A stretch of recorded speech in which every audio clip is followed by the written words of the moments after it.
त्यांनी जर आमच्या एवढ्या चांगल्या मांडलेल्या अर्थसंकल्पावर टीका केली नाही, त्याचं अस्तित्व असं देखील आवडणार नाही. ते पण सगळे आमच्या संपर्कात ब्रेकिंग तयार होईल. त्यामुळे विरोधकांनी आमच्यावर टीका केलीच पाहिजे, त्या भावनेनं ती केलेली आहे.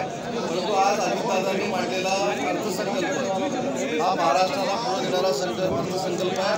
साधं उदाहरण देतो, मी मराठी भाषेचा मंत्री आहे.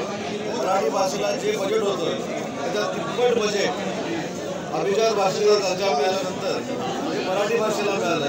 त्याच्यामुळे बाकीच्या तुम्ही खात्यांचा जर विचार केला तर उद्योग विभागाला इन्सेंटिव्हसाठी 6,000 कोटी दिले. उद्योग विभागाच्या प्रशासनासाठी जवळजवळ 1,500 कोटी रुपये दिले. त्याच्यामुळे मला असं वाटतं की जे काही टीका टिप्पणी करत होते त्याला आज सुरुवात लावलेला आहे अजितदादांनी. माननीय मुख्यमंत्री माननीय एकनाथ शिंदे साहेब आणि अजितदादांच्या नेतृत्वाखाली अतिशय सक्षमपणानं हे सरकार सुरू आहे. आणि म्हणून कालपर्यंत अजूनही आवाज उठवलेली होती.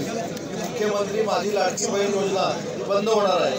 त्या योजनेसाठी देखील 36,000 कोटीची तरतूद केलेली आहे. आणि ज्या लोकांनी असं सांगितलं होतं की आमचं सरकार आल्यानंतर 3,000 रुपये आम्ही लाडक्या बहिणींना देऊ, त्यांचं सरकार येणार नाही त्यांना माहिती होतं.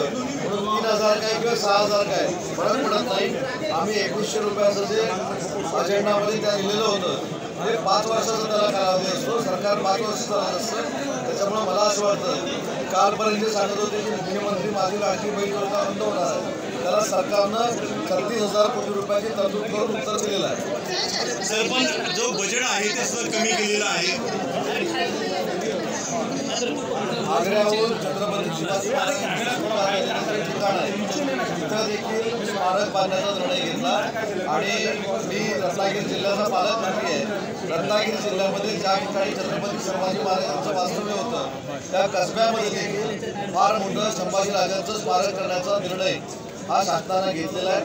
त्याच्यामुळे तुम्ही टीका टिप्पणीवर जास्त लक्ष देऊ नका. आजचा दिवस त्यांचा टीका टिप्पणी करण्याचा आहे, ते आज करतील. आणि ज्यांच्या जिल्ह्यामध्ये पैसे मिळाले त्याचा उपयोग करून तिथे विकासाची कामं पण करतील. त्याच्यामुळे विरोधकांनी जी टीका केलेली आहे ती आम्ही खिलाडू वृत्तीने घेतो. शेतकऱ्यांसाठी सुद्धा मोठी घोषणा पाहायला मिळत नाहीये. कर्जमाफीची घोषणा दिसत नाहीये. ते काय म्हणतात त्याचं उत्तर द्यायला काही शासन म्हणून आम्ही मानलेलं नाही आहोत. आम्ही बळीराजासाठी अनेक योजना राबवलेल्या आहेत. बळीराजा हा आमचा अन्नदाता आहे, सगळ्यांचाच अन्नदाता आहे.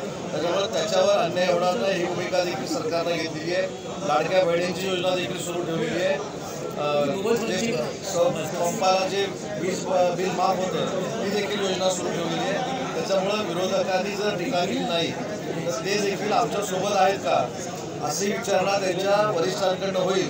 म्हणूनच कदाचित त्यांनी आमच्यावर टीका केली. 2,100 रुपये जे द्यायचे ठरले होते ते सांगितलं, त्याचं पण उत्तर दिलं की ज्यांचं सरकारच देणार नव्हतं तरी 3,000 रुपये लाडक्या बहिणीला देतो म्हणून सांगितलं होतं. आणि 1,500 रुपयाची योजना बंद होणार आहे ते आपल्या मार्फतच आम्ही ऐकलेलं होतं. त्याच्यामुळे पुन्हा एकदा 36,000 कोटी रुपयाची तरतूद करून ही योजना सुरू राहणार आहे. त्याच्यावर आम्ही शिक्कामोर्तब केलेला आहे. आणि ज्यावेळी 2,100 रुपये करायचे आहेत त्यावेळी योग्य वेळी आम्ही योग्य निर्णय घेऊ. शेवटचा प्रश्न, रायगडचं पालकमंत्री पदाच्या संदर्भात काही या अधिवेशनामध्ये मला असं वाटतं की आज बजेटचा दिवस आहे. अतिशय चांगल्या पद्धतीनं बजेट अजितदादांनी मांडलेलं आहे. त्याच्यामुळे देवेंद्रजी फडणवीस साहेबांना, अजितदादांना आणि विशेषतः आमचे नेते एकनाथ शिंदे साहेबांना आम्ही सगळे मिळून धन्यवाद देतो. ज्यावेळी पालकमंत्री पदाचा निर्णय व्हायचा आहे तो देखील योग्य वेळी योग्य निर्णय होईल.